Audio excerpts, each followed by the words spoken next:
Good morning, St. James friends. It is Wednesday, March 25th, and I have a good book for you today. Today's book is called Not Your Typical Dragon, and it says the author is Dan Barrell. Please remind me, what does the author of a book do? You are right, they write the words.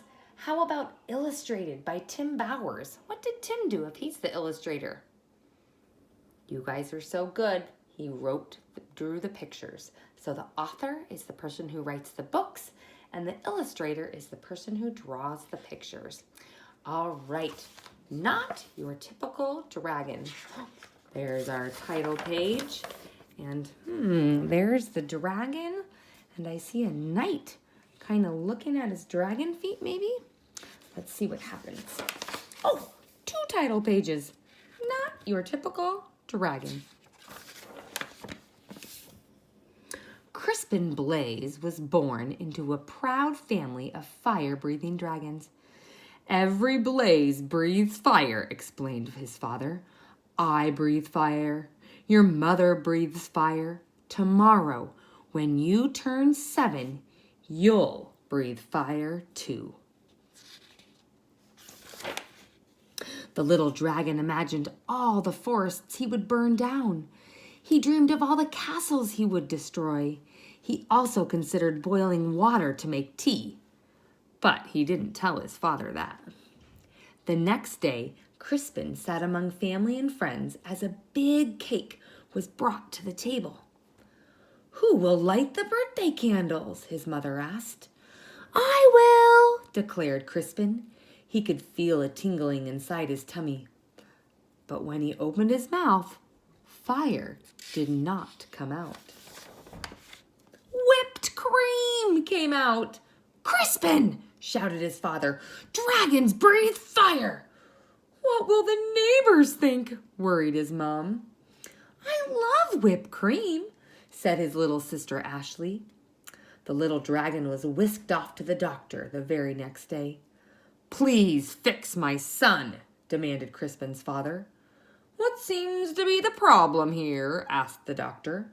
Crispin opened his mouth and breathed, but fire did not come out. Band-Aids came out. I see, said the doctor gravely. Dragons should breathe fire, insisted his father. We were low on Band-Aids, mumbled the nurse. The doctor sent Crispin home with medicine.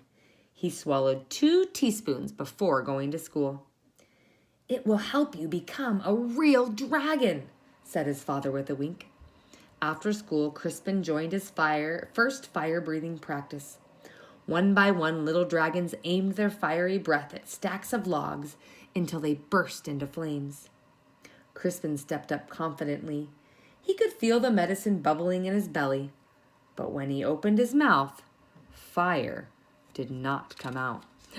What do you think came out this time, friends? Take a guess. So far, we've had whipped cream, Band-Aids. I'm going to guess jelly beans. What's your guess? Let's see. Fire did not come out.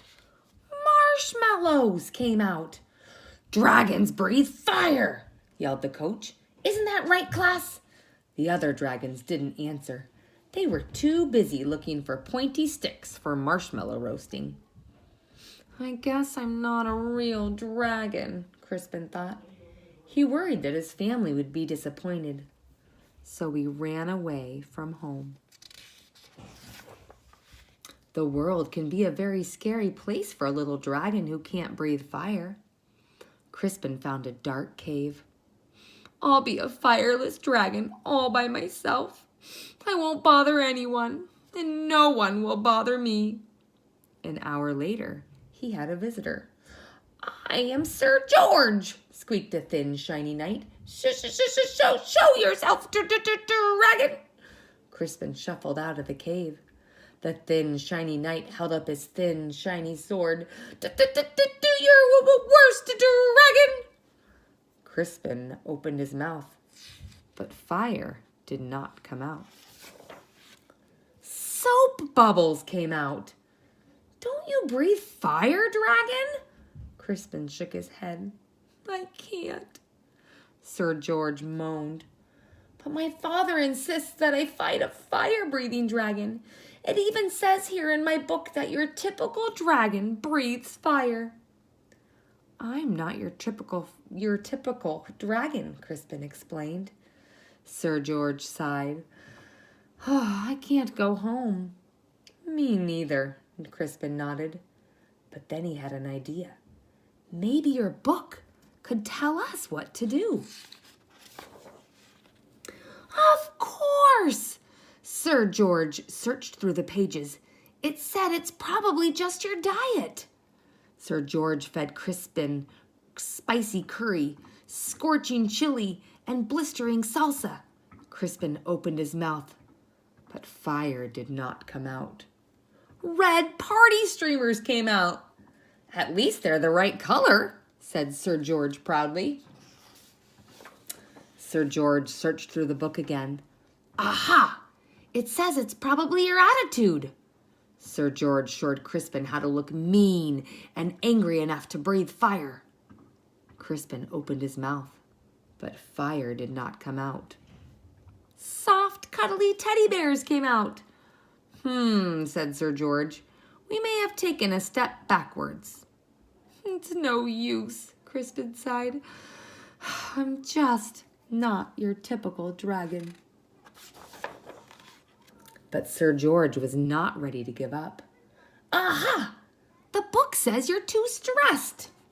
Sir George made Crispin close his eyes while he described a quiet and relaxing day at the ocean. Do you feel calm? Now imagine 100 shiny knights attacking you. Crispin opened his mouth, but fire did not come out. Beach balls came out. Well, that's just plain weird. Secretly, Sir George was glad that Crispin couldn't breathe fire. He liked the little dragon and didn't want to fight him. Crispin liked the shiny knight too, but he missed his parents. Sir George, it's getting dark. I want to go home.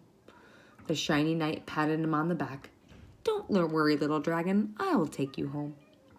Crispin's parents were relieved when he arrived home safely. Sir George was about to say goodbye when they heard a shout. There you are, boy! Why on earth are you playing with a fire-breathing dragon? He's my friend, Father, whispered Sir George. And besides, he doesn't breathe fire. A dragon that doesn't breathe fire? Well, that's the silliest thing I've ever heard. The shiny man laughed. Crispin's father stormed out of the house.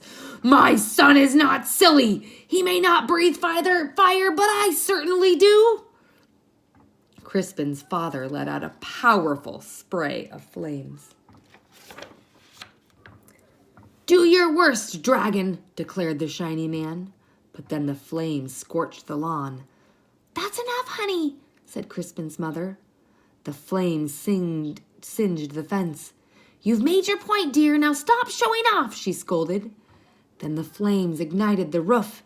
Crispin's father panicked. I can't stop breathing fire. You'll burn our house down, cried his mother. You'll burn down the whole neighborhood. Dragons came running from all directions.